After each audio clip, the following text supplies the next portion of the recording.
தாய் வீடு அக்டோபர் 2025. நவீன வாழ்வின் நெருக்கடியில் விளைந்த நாவல் கனவுச்சிறை. எழுதியவர் சு. வேணுகோபால். வாசிப்பவர் ஆர். சத்யபிரியா. நாவல் என்ற இலக்கிய வடிவம் தமிழ் புலத்தில் மதிப்புமிக்க அம்சமாக மாறி வருகிறது. பிரம்மாண்டம் என்ற கவர்ச்சி சார்ந்த விஷயத்தினால் அல்ல, வாழ்வை அதன் சகல கோணங்களிலும் சென்று பார்க்க அகல சகலமான பாதை தேவைப்படுகிறது. இது படைப்பாளியின் ஆளுமையை பொறுத்து மாறுகிறது. பெருங்கனவுகளே பெரிய படைப்புகளை நோக்கிய உந்து சக்திகள். வாழ்வின் கூறுகளை சொல்ல துடிப்போருக்கு குறுநாவல்களே சாத்தியமாகி இருக்கின்றன. அவர்கள் அவற்றை விஸ்தாரமாக சொல்ல முனைகிற ஆசையில் தொடர்கதைகளாக நீண்டு விட்டிருக்கின்றன. ஒரு படைப்பாளிக்கு முழு வாழ்வையும் மோதி பார்த்துவிட தினவு வேண்டும். தேவகாந்தன் கனவுச்சிறை நாவல் மூலம் மிகப்பெரிய பரப்பிற்குள் வாசகனை அழைக்கிறார். இலக்கிய கனவுகளை தாங்கிய படைப்பாளிகள் படைத்திருக்கும் படைப்பிலிருந்து இந்நாவல் வித்தியாசமானது. ஒரு இனத்தின் நிகழ்கால சிதைவை ஆத்ம சுத்தியோடு பதிவு செய்துவிட வேண்டும் என்ற உந்துதலால் படைக்கப்பட்டிருப்பது கனவுச்சிறை. இதன் நிகழ்களம் 1981 2001 வரையிலான 21 ஆண்டுகள். நாம் சிறுகதைகளை அன்றாட நிகழ்வுகளிலிருந்து எழுதுகிற போது நாவலை பழைய உலகத்திலிருந்து தோண்டி எடுத்துக்கொண்டிருந்தோம். மறைக்கப்பட்ட உண்மைகளை, எழுதப்படாத வரலாறுகளை புதிய வெளிச்சத்தில் உட்படுத்துகிற இலக்கிய பயணமாக நாவல் இருந்தது. கனவுச்சிறை சமகால வாழ்வை சொல்ல வருகிறது. படைப்புக்கு தேவையான ஒரு சிறப்பம்சம் இயல்பிலேயே கிட்டிவிடுகிறது. மறந்து போன காலத்தில் சென்று எழுதுகிற போது அரசியல் சூழல் மங்கி போய்விடுகிறது. நிகழ்காலத்தினது பிரச்சனையை நாவல் தன் வடிவமாக கொண்டு அணுகுகிற போது இயற்கையிலேயே அரசியல் சூழலும் காலச்சூழலும் மிக்க உயிரோட்டத்தோடு புனைவிற்கு பங்காற்றுகின்றன. இன்றைய தேதியில் கனவுச்சிறை முக்கியமான படைப்பு. இலங்கைக்கு உட்பட்ட நைனா தீவு என்ற மிக சிறிய பரப்பிலிருந்து கதை விரிய தொடங்குகிறது. மகேஸ்வரி, சுந்தரலிங்கம், சரஸ்வதி, விசுவலிங்கம், திரவியம், குறிப்பாக சொன்னால் 3 குடும்பத்தினரை பின்னிணைத்து போகிற கதை. 83 சிங்கள பேரினவாத தாக்குதல் நடப்பதற்கு முன்பே இனவாத மோதல் குறித்துத்தான் எழுத தொடங்குகிறார். வெறுமனே அரசியல் ரீதியான பதிவாக இல்லாமல் மோதலின் விளைவுகளை பின்தொடர்கிறார். இதுவரை தரிசித்திராத அவலம் நிறைந்த உலகிற்குள் பயணமாகின்றனர் வாசகர். படைப்பாளி எந்த இயக்கத்தின் பின்னும் நிற்கவில்லை. சத்தியத்திற்கும் பொய்மைக்கும் நடக்கும் வாழ்க்கை போராட்டத்தை எவ்வித கூச்சமும் இல்லாமல் பகிரங்கமாக போட்டு உடைக்கிறார். ஒரு வரலாற்று நூல் நம்மை ஈர்க்காமல் போவதற்கு காரணம் தகவல் தொனியோடு கூடிய தட்டை தன்மைதான். அதே சமயம் ஒரு கலைப்படைப்பு மீண்டும் மீண்டும் வாசிக்கவும் வாழ்க்கையை அறிந்து கொள்ளவும் ஆகர்ஷிப்பதற்கு காரணம் மனித ஆன்மாக்களை கண்டுரைக்கும் ஊற்றுக்கண்கள் ஏகமாய் நிரம்பி இருப்பதுதான். மறைமுகமாக நம்மை நாமே கண்டு கொள்வதற்கும் அதிலிருந்து மீள்வதற்குமான தளம் இது. எவ்வித ஆர்ப்பாட்டமும் இல்லாமல் மாடு அசை போடுவது போலத்தான் நைனா தீவு இயங்குகிறது. மொழி கூட ஜிகுணாத்தனம் இல்லாத யதார்த்தமான மொழியிலேயே சொல்லத் தொடங்குகிறார். தற்போது மொழியை வைத்து வித்தை காட்டுகிற காலம். அதற்கெல்லாம் சட்டை செய்யாமல் அவருக்கு கைவரப்பெற்ற விவரணை மொழி வாசகனுக்கு அலுப்பு தட்டுவது போல் முதலில் இருக்கிறது. படைப்பு மொழியை நம்பி மட்டும் இல்லை. மொழி அழிந்து அது உருவாக்கும் உள்ள கிளர்ச்சியிலேயே அதன் உயிர் இருக்கின்றது. மெல்ல மெல்லமாய் பிரச்சனை நெருங்கி வருகிறது. ராஜி அரசு வேலையில் அமர்ந்துவிட வேண்டும் என்ற ஆவலில் கொழும்பு நகரில் இருந்து வந்த அரசு தொழில் நிறுவன வாய்ப்பை பயன்படுத்த முற்படுகிறாள். உடன் படித்த ஜெஸ்மினும் கூட்டு சேர்ந்து நேர்முக தேர்வுக்கு சென்று திரும்ப திட்டமிடுகின்றனர். இது ஒரு கண் துடைப்பு என்று ஜெஸ்மின் குடும்பம் பின்வாங்குகிறது. இறுதியில் ஜெஸ்மின் வர முடியாது போகிற ஊடாட்டத்தில் படைப்பு மனங்களை தேட துவங்குகிறது. ராஜியின் நம்பிக்கை சார்ந்த பயணமும் ஜெஸ்மின் குடும்பத்தாரின் நம்பிக்கையின்மை சார்ந்த காரணமும் வெகு இயல்பாக நகர்கின்றன. இருவேறு மனங்களின் இயக்கத்தில் காலத்தின் சாதகம் சிங்கள பேரினவாதத்தின் கைகளால் உருட்டப்பட்டு கொண்டிருப்பதை ராஜி பின்னால் உணர்கிறாள். ஜெஸ்மினுக்கு பதிலாக சுதன் என்ற ஆடவனை துணைக்கு அழைத்து போய் திரும்பி வந்தவளுக்கு சரியான தருணத்தில் நம் கலாசாரத்தின் ஆப்பு அறையப்படுகிறது. ஆடவனோடு லொட்ஜில் திரிந்தவள் என்று திருமணத்தை உதற ஒரு சாக்கு சொல்லி குணரத்னம் சிங்களத்தியோடு மறைகிறான். நடந்து முடிந்த இந்த சம்பவத்தை திரும்ப திரும்ப நினைத்து பார்ப்பதில் தவறில்லை. ஆனால் ஒரே பார்வையை, ஒரே வாழ்வியல் விமர்சனத்தை அது தருமானால் அதனால் எந்த பயனும் இல்லை. அழுத்திச் சொல்வதானால் முதல் சொல்லப்படுகிற போது வாசகருக்குள் எழுந்த பாதிப்பும் நீர்த்து போகும். ஒரு நிகழ்வு திரும்ப திரும்ப வெவ்வேறு கோணங்களில் சொல்லப்படுமானால் வசீகரம் கூட வந்துவிடும். ராஜியின் முதல் கொழும்பு பயணத்தால் ஏற்பட்ட விளைவை திரவியம், உதயன், ஜஸ்மின், தங்கமணி, சுதன் என பல பாத்திரங்கள் ஒரே மாதிரி நினைவூட்டுவதால் மன எழுச்சியற்ற சவலையாகி போய்விடுகிறது அச்சம்பவம். கனவு சிறையின் முதல் பாகமான திருப்படை ஆட்சி படைப்பாக எழுந்து நிற்காமல் ஆசிரியரே கதையை நகர்த்தி செல்வது அலுப்பு தட்டுகிறது. தமிழின அழிவும் சரி, புலம்பெயர்தலும் சரி நிஜமாக நிகழ்ந்திருக்குமோ என்ற சந்தேகம் தட்டுகிறது. எல்லாம் செவி வழி கேட்ட கதைகளை தொகுத்து சொல்லுவது போல இருக்கிறது. நடந்து முடிந்த அழிவுகளை ஆசிரியர் கூற்றில் சொல்லும்போது மனதை பாதிப்பதில்லை. நைனா தீவே வெறிச்சோடி விட்டது என்று கூறினாலும் அந்த வெறிச்சோடிய பாதிப்பை பார்க்க முடிவதில்லை. வினாக்காலத்தில் தியாகு, மாதவன் உயிரோட்டமாக உருவாகின்றார்கள். நைனா தீவை படைப்பாளி அழுத்தி காட்டியிருக்கலாம், அல்லது கொழும்பிலோ யாழ்ப்பாணத்திலோ கதையை தொடங்கி இருக்க வேண்டும். ஏனெனில் அதற்கான பதட்டமான சூழல் அங்கே நிகழ்ந்து கொண்டே இருந்திருக்கிறது. வினாக்காலத்திலிருந்து தான் படைப்பு ஆரம்பிக்கிறது. ஆனால் படைப்பாளியின் ஆளுமை அப்படியொன்றும் சோபிக்கவில்லை. புத்தகோவிலின் வடிவமைப்பு எழுத்தில் வரவில்லை. படைப்பு என்பது மனவெளியில் உருவாகும் அழியாத ஓவியங்கள், காட்சிகள், நெகிழும் சலனங்கள், வாசகனுள் எப்போதும் சலசலக்கிற ஓடைகள், வெறும் தகவல் சுரங்கமல்ல. மனதிற்குள்ளே மனித வாசனைகள், மண் வாசனைகள், பெண் வாசனைகள், கருகள் வாசனைகள், ஈரக்காற்று, வெப்பக்காற்று, நிலச்சூடு, மனச்சூடு எல்லாம் கொதித்தபடி இருக்கச் செய்வது. இட வருணனை, பொருள் வருணனை என்பது நம்பகத்தன்மைக்காக மட்டுமல்ல, அவையே உயிருள்ள வாழ்வாக மனிதனுள் பிணைவது. முதல் பாகத்திலேயே புத்தவிகாரை பற்றி வருகிறது. ராஜியும் மகேஸ்வரியும் புத்தவிகாரை சென்று புத்தபிக்குவை முதல் சந்திக்கும் இடம். இந்த பேதைமை ஆசிரியர் கூற்றாக இருக்கிறது, வாழ்வாக இல்லை. பேதைமையை படைத்துவிட்டு அதை விளக்கத் தொடங்கி விடுகிறார்.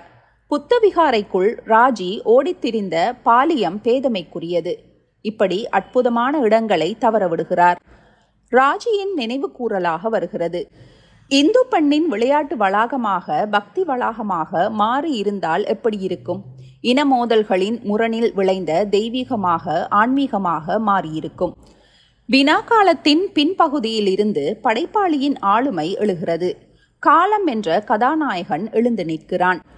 மூர்க்கத்தோடு இயக்க நடவடிக்கையில் இறங்கிய சுதன் வங்கிக் கொள்ளையில் ஈடுபடுகிறான். இயக்கத்திற்காக அடிக்கப்பட்ட கொள்ளை அது. போராட்டம் வெற்றி பெறாதோ என்ற எண்ணம் உருவாக அடித்த கொள்ளையை பதுக்க பார்க்கிறது மனம். நாவல் வாழ்வின் மீதான விமர்சனமாக இந்த இடத்தில்தான் முதல் திரும்புகிறது. லட்சிய எண்ணம் கொண்ட ராஜி தனக்கு கணவனாக வரக்கூடியவன் இனத்துரோகியாக மாறிவிட்டதைக் கண்டு வெறுத்தொதுக்குகிறாள். மண் சார்ந்த கனவுகளை சுமந்திருக்கும் ராஜிக்கும் சந்தர்ப்பத்தை பயன்படுத்தி பணத்தை சுருட்டிக்கொண்டு ஓடிவிட்டவனுக்குமான உறவு அருகிறது. சொந்த நாட்டின் விடுதலை, அகதிகளின் அவலம், இராணுவ சித்திரவதை, இயக்கங்களின் உள் முரண்பாடுகளால் காட்டிக் கொடுத்தல் என சகல கீழ்மைகளும் அரங்கேறுகின்றன. ஆயுத பயிற்சிக்காக வெளியே வந்த பல இளைஞர்கள், அகதிகளாக வந்த இளைஞர்கள், பெண்கள் காலத்தை பயன்படுத்தும் போட்டியில் பங்கு போட தொடங்குகின்றனர். கப்பல் வேலைக்கு சேர வந்த ராஜேந்திரன் 1 நம்பர் பித்தலாட்டக்காரனாக மாறுகிறான். பம்பாயில் முகாமிட்டு போலி பாஸ்போர்ட் தயாரிக்கும் கூடாரத்திற்கே தலைவனாக இருக்கிறான். இனமோதல்களை பயன்படுத்தி அகதி என்ற போர்வையில் சந்தோஷமாக வெளிநாடுகளுக்கு இளைஞர்களை ஏற்றுமதி செய்யும் பெற்றோர்களின் கூட்டம் பெருகுகிறது. ஈழத்திலும் பம்பாயிலும் விசாக்களுக்கு முட்டி மோதுகின்றனர். ஈழப்போராட்டத்தின் கொல்லைப்புறத்தில் மாபெரும் சந்தை நடக்கிறது. முதலில் தப்பிப்பிழைப்பதற்காக ஓடிய ஜனங்கள் ஐரோப்பிய நாடுகளில் இருந்து கொண்டு சொந்தங்களை இறக்குமதி செய்வதில் ஈடுபடுகின்றனர். அவர்களின் சொகுசான வாழ்க்கையையும் பணக்கொழிப்பையும் கண்ட ஆண்கள், பெண்கள் மத்தியில் மேலை நாட்டு மோகம் தலைவிரித்தாட தொடங்குகிறது. தனக்காக நிச்சயிக்கப்பட்ட ராஜி ஜெர்மன் வர மறுத்ததும் ஷீலாவை அழைக்கிறான் சுதன். உடனே கிளம்புகிறாள். அதை பெற்றோர் மனசுக்குள் மனமுவந்து தள்ளிவிடுகின்றனர். வீட்டுக்கு ஒருவனோ ஒருவளோ வெளிநாடு போனால் பணம் அனுப்புவார்கள், சொகுசாக வாழலாம் என்ற அடிதடி நடக்கிறது. ஈழப்போரை காட்டிலும் சுயநலப்போர் கொடிக்கட்டி பறக்கிறது. எல்லாமே பிழைப்பிற்காக வழியில் நிகழும் கோரத்தாண்டவங்கள். ஒரு படைப்பாளி எந்த ஒரு இயக்கத்தின் கீழ் நின்றும் பணியாற்றலாம். படைப்பை படைக்க வரும்போது எதை சார்ந்தும் நிற்கலாகாது. சத்தியத்தின் தேடல் ஒன்றே அவரது குறி. அந்த நேர்மை தேவகாந்தனிடம் 100% இருக்கிறது. படைப்பு என்பது வரலாறா, சமூக பிரச்சனையா, இயற்கையா? அது எல்லாமே ஒன்று. எல்லாவற்றையும் உள்ளடக்கிய உயிர்கோளம். நைனாதீவுக்கு வாக்கு அருளும் கதிர்காமசாமி என்ற நிர்வாணசாமியாரின் வருகை குறித்த இடங்கள் படைப்பின் உச்சம். சிலப்பதிகாரத்தில் வரும் கோப்பெருந்தேவியின் பலித கனவுகளுக்கு ஒப்பானவை. ஊர் சுற்றும் சாமியாரின் புற உலக கொந்தளிப்புகளின் சாரத்திலிருந்து பேசுகிறாரா, இறை வாக்கிலிருந்து பேசுகிறாரா என்ற 2 புள்ளிகளுக்கும் வாசகர் தாவலாம். ஆனால் மக்களின் நம்பிக்கை சார்ந்த ஒன்றை அந்த நம்பிக்கையின் தளத்தில் எழுதியிருப்பதுதான் சிறப்பு. நாவல் காவியத்தின் இப்படிப்பட்டதான துளிகளை போகிற போக்கில் துளித்துவிட்டு செல்கிறார். வாசகனை ஏமாற்றும் ஒரு வித்தை இந்நாவல் நெடுக வருகிறது. நான் வாசிக்கிற போது ஈழ வாழ்க்கையின் தொன்மங்களே இல்லையா, அதை இவர் கையாள மாட்டாரா என்று குறிப்பெழுதுகிறேன். அடுத்த 20வது பக்கத்திலோ 30வது பக்கத்திலோ வாழ்வோடு இயைந்த தொன்ம கூறுகள் வருகின்றன. பாக் நீரிணையை நீந்தி கடந்ததால் கடல் வன்மம் கொண்டு விடுவதும், பார்வே ராஜாவுக்கு வரும் ஆபத்து, பில்லிப்பேய் கதை, கன்னிகா மரம், காண்டாவனத்தின் குறிப்பு என 2000 ஆண்டு புராண ஐதீக கூறுகளும் இழையோடுகின்றன. ஓரிடத்தில் இப்படி குறித்து வைத்தேன். பௌத்தம் என்பது அஹிம்சா நெறி. இலங்கையில் புத்தப்பிக்குகள் தான் இனக்கலவரத்திற்கு காரணமாயிருக்கிறார்கள். புத்தம் மனித வாழ்க்கைக்கு ஆன்மீக பலத்தை தரக்கூடியது. ஒரு உன்னதமான புத்த பிக்குவை உருவாக்கி இனவாத சமூகத்தில் ஒரு மோதலை உருவாக்காமல் நாவலை எழுதுகிறாரே. பௌத்தம் ஈழத்தமிழனுக்கு வெறுப்பளிக்கலாம். அது சிங்கள இனவாதத்தினால் எழுகிற வெறுப்பாக இருக்குமே ஒழிய புத்த கருத்துக்களால் எழும் வெறுப்பாக இருக்க முடியாது என்று குறித்து வைத்தேன். என் நொட்டை கண்டுபிடிக்கும் விமர்சன மோதலை வாசித்து வரும்போது நொறுங்கிவிட்டது. சங்கரானந்தர் என்ற புத்தபிக்கு புராணிக பாத்திரமாக உலாவுகிறார். உபதேசி பிக்கு கங்கை வளவ துறவியுடன் சந்திக்கிற சந்திப்பு நாவலின் மாஸ்டர் பீஸ். இறக்கும் முன் சங்கரானந்தர் நீங்கள் எழுதிய மகா சரிதம் எங்கே என்று கேட்கிறார். காற்று மண்டலத்தில் எழுதியிருக்கிறேன் என்கிறார். இதெல்லாம் கவிதையின் ஆகப்பெரிய சாத்தியம். மிகப்பெரிய சுவடுகளை பதிக்கும் சங்கரானந்தர் நாவலின் இறுதியில் ஒற்றை வரியில் கழுத்தை நெறித்து கொன்றதாக வருகிறது. சாவு நம்மை உலுப்பவில்லை, அதை இன்னும் விஸ்தாரமான பகுதியாக்கி இருக்கலாம். இலங்கை என்பது தமிழர்களின் பூர்வீக புலம்தான் என்பதை குணானந்தரோடு வாதிக்கும் பகுதிகள் செழுமையாக காட்டியிருக்கின்றன. இனவரியரான குணானந்தர் நாவலின் இறுதியில் போர் வாழ்தலுக்கான முறையல்ல என்று தன் சீடர்களுக்கு சொல்லி புதிய வெளிச்சத்தில் தோன்றுவது நாவலை உலக பொதுமையாக்குகிறது. நாவலில் காலம்தான் தலைப்பாத்திரம் என்றாலும் ராஜியின் மூலமாக மனித சிதைவுகளை நாம் இனம் காணுகிறோம். அபாரமான ஒரு பாத்திரம் ஓரிடத்தில் சறுக்குகிறது. மேலை நாட்டு பாணியில் யோகேஸ்வரனை டேட்டிங்க்கு கூப்பிடுவதாகத்தான் மாமல்லபுர சந்திப்பு இருக்கிறது. யோகேஸ்வரனுக்கும் ராஜிக்கும் இடையே காம பகிர்வை வைக்கக்கூடாது என்பதல்ல, பொருத்தமற்று அவசர கதியில் நிகழ்த்துவதாக இருக்கிறது. நாவலின் பின்பகுதியில் இந்த உறவின் நினைவுகள் சிறப்பாக படைக்கப்பட்டிருந்தாலும் முன்பகுதியில் அதற்கான சூழல் பொருத்தமற்று இருக்கிறது. அதே சமயம் திரவியத்திற்கும் விதவை ஸ்வர்ணாவிற்கும் இடையே நிகழும் உடல் பகிர்வு வாழ்க்கையாக மலர்கிறது.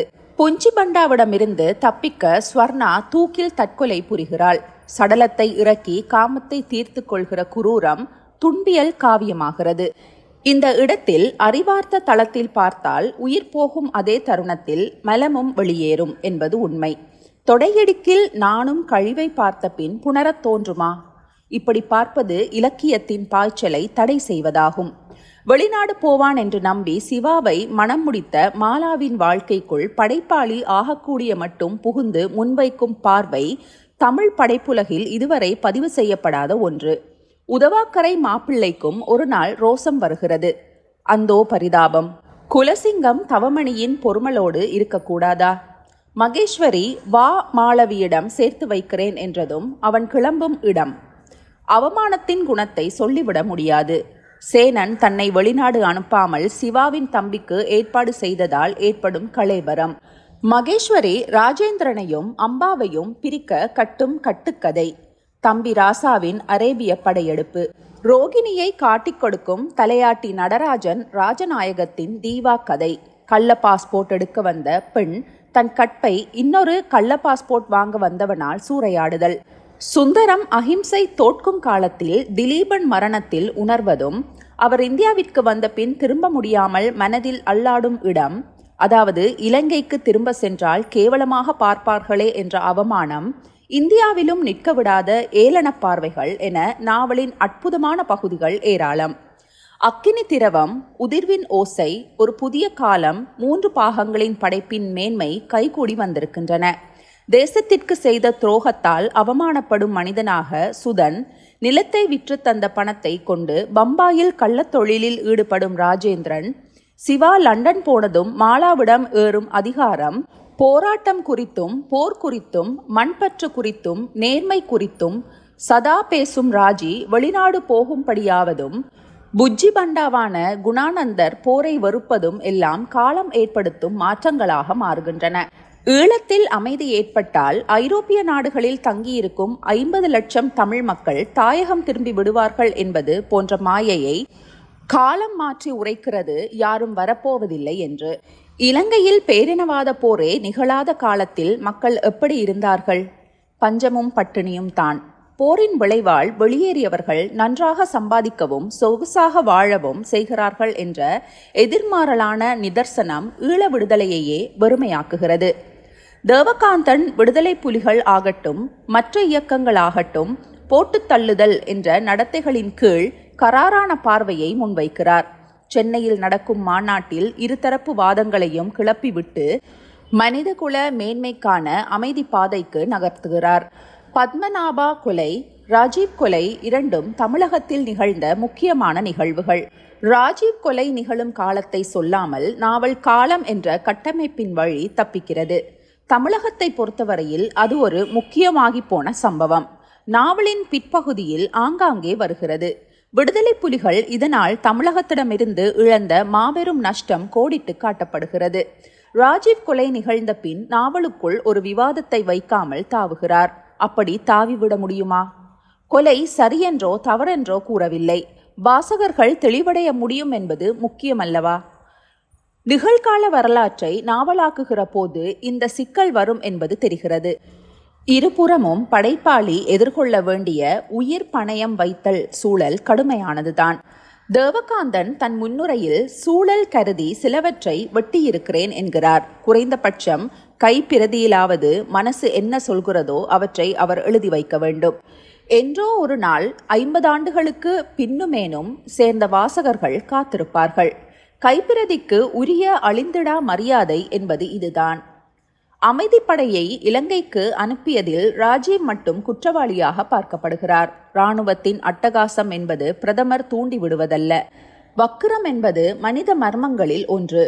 நிறுவனமயப்பட்ட அதிகாரம் தன் மூர்க்கத்தை காட்ட செய்து வருவது அரசியலில் செயற்கையாகவே நீளுகிறது. தொன்மங்களை கையாளும் போது புதிய பார்வை சார்ந்த நிகழ்வாக உருமாற்றியிருக்கலாம். உதாரணமாக தீவா போன்றும் கதிர்காமசாமியின் வாக்கு போன்றும் படைப்பின் இன்னுமான சாத்தியப்பாடுகள் அவற்றில் இருக்கின்றன.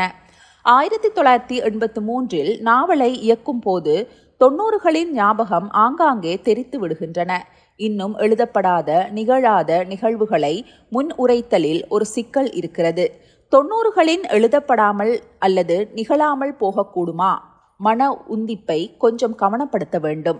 செப்பனிடுதல் தொடர்பாக சில குறைகள் இருக்கின்றன. அவைகளை இங்கு கூறுவது பொருத்தமல்ல. உலக தமிழர் கலாசார பேரவைக்கும் போராட்ட குழுக்களுக்கும் ஒரு மோதல் போக்கு இருக்கிறது. சரி, பேரவையை மிக உன்னத இடத்தில் தூக்கி வைத்து கொண்டாடுவது போல இருக்கிறது.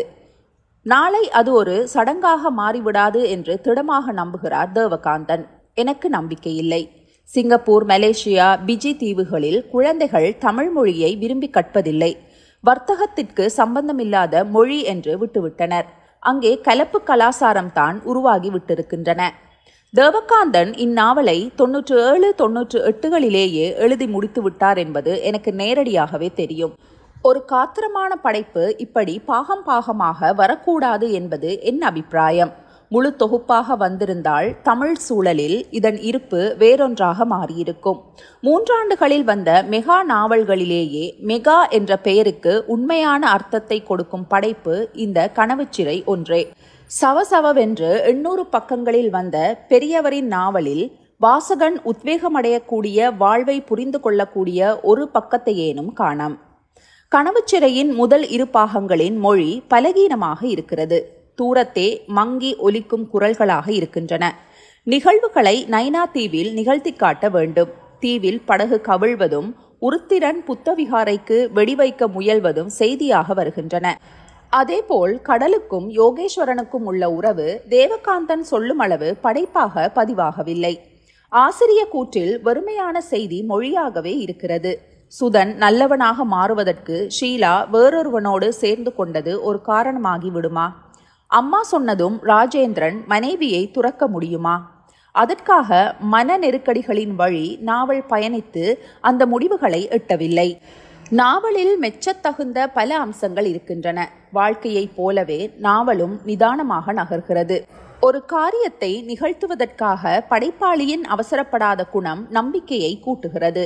ராஜி சுதன் இவரின் விவகாரம், சங்கரானந்தரின் கால்நடை பயணங்கள், சரஸ்வதியின் குடும்ப இயக்கம் எல்லாம் தேர்ந்த கலைப்பார்வையால் எழும்பியிருக்கிறது. காலம் ஏற்படுத்தும் மாற்றங்களின் வழி மக்களின் வாழ்க்கை நகர்கிறது. கற்பு, பகைமை, நட்பு, பொறாமை என என்னவெல்லாமோ காலப்பெருநதியில் உருண்டு புரண்டு கரையொதுங்குகின்றன அல்லது உருமாறி உருண்டு போகின்றன. படைப்பாளி இந்நாவலில் ஒரு பார்வையாளர். சினிமாத்தனங்களையும் தொடர்கதை உறவுகளையும் முற்றாக தூக்கி எறிந்து வாழ்வின் பின் மட்டுமே நிற்கிறார். ராஜீவ் கொலையால் ஏற்பட்டு போன தமிழ்நாட்டு தமிழ் மனங்களின் திரிபுகளை திரும்ப ஈழ மக்களின் பால் கருணை ஊற்றுகளை கிளறிவிடக்கூடிய பெரும் பணியை இந்நாவல் செய்கிறது. மனங்களை மாற்றுவது தானே படைப்பு. மீடியாக்கள் தமிழ் தேசமெங்கும் புகுந்து உருவாக்கியிருக்கும் மன வெறுப்பை மறுபரிசீலனை செய்ய வேண்டும் என்பதற்காக இந்நாவல் நிச்சயம் உருவாக்கப்பட்டதல்ல. அதாவது 100%. ஆனால் 100% அந்த பணியையும் செய்கிறது. கிச்சுக்கிச்சுத்தனமான வம்பளப்பு இல்லாத வாழ்க்கை பதிவு இந்நாவலுக்கு கூடுதல் அழகை தருகிறது. காவிய படைப்புகள் நீதியை நிலைநாட்ட போரை வாழ்வின் அம்சமாக கைக்கொள்கின்றன. நவீன படைப்பு என்பது எதிர்காவியம். நன்மை தீமை, நல்லவன் கெட்டவன் என்பதெல்லாம் பிறப்பின் அடிப்படையில் தோன்றுவன அல்ல. சூழல், அதிகாரம் என்பவற்றின் ஊற்றுக்களிலிருந்து கசிபவை. காலமே இவற்றை தீர்மானிக்கிறது. உண்மைக்காக தொடங்கப்பட்ட போரில் அழிவுகளை தவிர ஏதும் கைமாறாக பெற்றுவிடவில்லை. தென்றல் வீசிய தெருவில் கந்தக காற்றடிக்கிறது. எளிமையாக உற்பத்தி செய்யப்பட்ட பண்டங்கள் கள்ளச்சந்தையில் 10 மடங்கு உயர்ந்து மனிதர்களை வதைக்கிறது. எதிரெதிர் சாவுகள் பலிக்கு பலி என்ற துவேசத்தை வளர்க்கிறது. அழிந்த காடுகள், அழிந்த ஊர்கள், சிதைந்த மனிதர்கள், வாழ்க்கையே பயமாகி போன நம்பிக்கையின்மைகள் எல்லாவற்றையும் போரே கொண்டு வருகிறது. மனித குலத்திற்கு போர் என்பது அழிவின் சுவடுகள் என்பதைத்தான் கனவுச்சிறை எதிர்காவியமாக காட்டுகிறது. நம் கனவுகளின் தன்மை எதிராளிகளையும் விழுங்கி ஏப்பம் விடக்கூடியதாக இருந்தால் அதுவே சிறையாகி போகும் என்ற தரிசனம் பெறப்படுகிறது. தமிழ் இலக்கிய தடத்தில் நல்ல நாவல்களில் இதுவும் ஒன்று. இதுவரை தமிழ் உலகம் அறியப்படாத மனித ஓலம் நாவலெங்கும் வியாபிக்கிறது. புதிய களத்தால் புதிய நெருக்கடிகளை வாசகர் அறிகிறார். மனித மனங்கள் அந்த நெருக்கடிகளில் என்னென்ன விதமாய் அலைமோதுகின்றன, வாழ எத்தனிக்கின்றன, பொய்மை பேசுகின்றன, பண்பாடுகளை உதறுகின்றன, மரபு கட்டுகள் தெரிக்கின்றன. விடுதலையே கிட்டாதவர்களுக்கு விடுதலையும் சுதந்திரமானவர்களுக்கு விலங்குகளும் மாற்றி பூட்டப்படுகின்றன. காலத்தை உருட்டி புரட்டி அடித்து வாழ்தலுக்கான புதிய காலத்தையும் கொண்டு வந்து நிறுத்துகிறது காலம். எதை தேர வேண்டுமென்று நினைக்கிறாய் மனிதா நீ என்று காலம் கேட்கிறது கேள்வி. நன்றி.